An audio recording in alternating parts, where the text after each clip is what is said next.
what is Tendai Buddhism anyway? So please tell us a little bit about the history of Tendai Buddhism. Well, Tendai is considered the mother, well, Hiezan, the center for Tendai, is considered the mother mountain of Buddhism in Japan, because the founders of the traditional schools of Buddhism, such as Jodoshu, Jodoshinshu, Rinzai Zen, Soto Zen, and Nichiren, were all Tendai monks. They all learned on Hiezan, and they then went to found their own schools.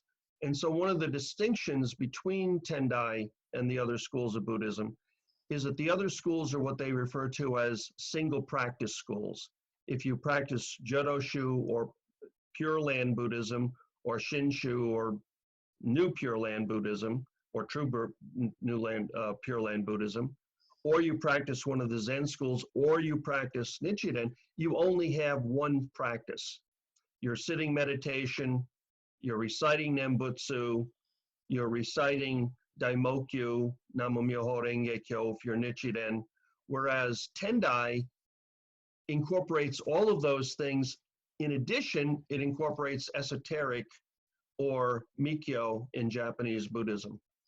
And to give you a very, so in many ways, Tendai systematized Buddhism from 804 when it was founded in 804. Remember, those other schools didn't start until around 1200, 1300, in that period of time. So Buddhism had been the dominant form along with Shingon Buddhism in Japan during that period of time.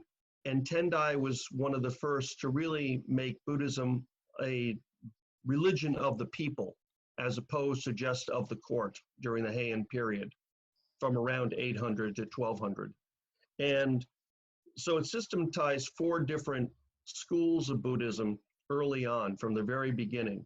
Pure Land teachings, Shikan or meditation Zen teachings, esoteric teachings, and most importantly, perhaps, is Saicho replaced the Vinaya, Ritsu in Japanese, with the Bodhisattva vows. So it went from about 250 vows for monks and 350 vows for nuns to 10 major and 48 minor vows.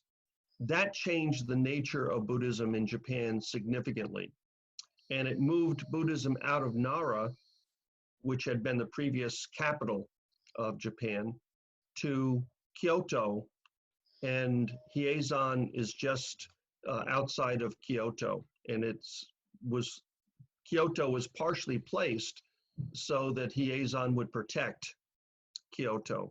So Tendai is much more eclectic, if you will, than the other schools, which tend to focus, let's say, on Pure Land practice alone.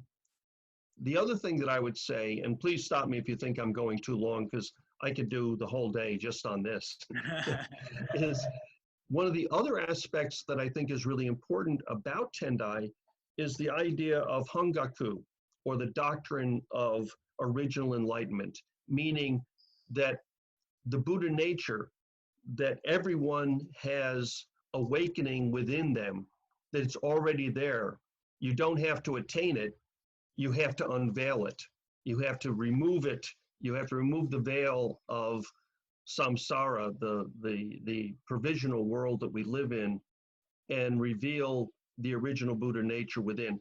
That was really one of the major aspects of Tendai teaching that took hold throughout all the other schools of Buddhism in Japan. The other thing is that it made the middle way, in Sanskrit, Madhyamaka, it made the middle way a very important teaching in Japan that had not been there before. And that is that on the one hand, you have very ascetic practices, and then you have, and the absolute, and then on the other hand, you have the provisional world, our daily world, the mundane world that we live in all the time. And the extremes of both too much pleasure and too much asceticism, you really have to go to the middle and practice the middle way, practice between those two extremes. And between the absolute, which we can talk about later perhaps, and the provisional is the idea that nirvana and samsara are really one and the same, that you make the difference between those. It's not something that you attain when you're dead. It's something that you can experience within this very lifetime. All right, so I would, in a very brief time, Tendai was established in 804, but it set the stage for all the other forms of Buddhism that you see in Japan today.